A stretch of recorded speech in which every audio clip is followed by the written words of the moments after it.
We have suspected cases in the city. Governors Cuomo and Christie saying now is not the time to take chances, and they said they simply aren't satisfied with the CDC response. So because of that, they are stepping up scrutiny of passengers at both JFK and Newark.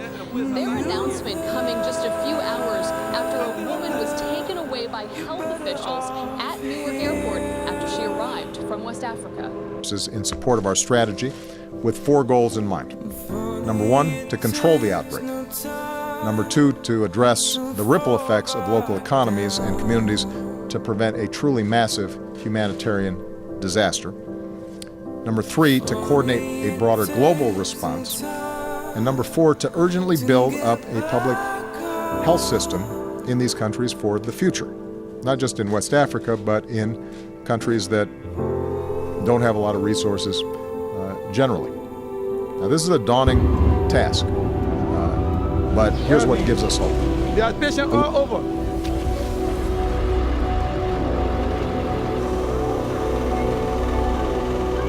The first thing I do, I give them courage. I tell you, I said, don't be afraid. They feel fear. I see in their eyes. Additionally, anyone who has a travel history to West Africa will be monitored by state health officials.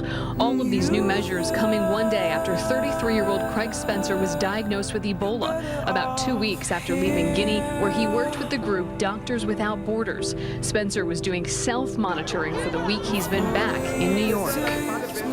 Personnel from the U.S. Public Health Service will deploy to the new field hospitals that we're setting up in Liberia. And USAID will join with international partners and local communities in a community care campaign to distribute supplies and information kits to hundreds of thousands of families so they can better protect themselves. I'm tired of seeing people getting sick. I don't rest. Even when I go to bed.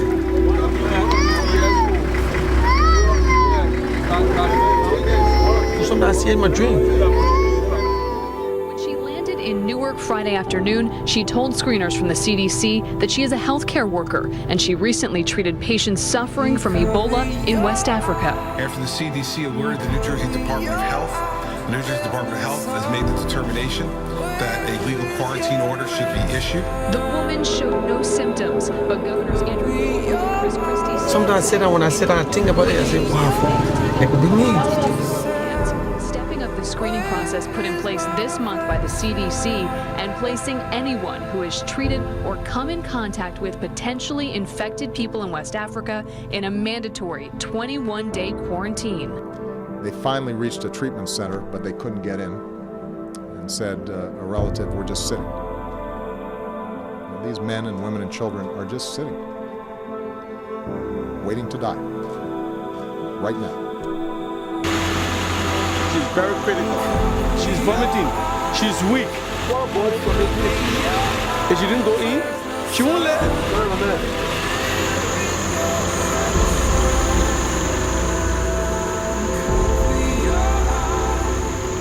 There's no hope here.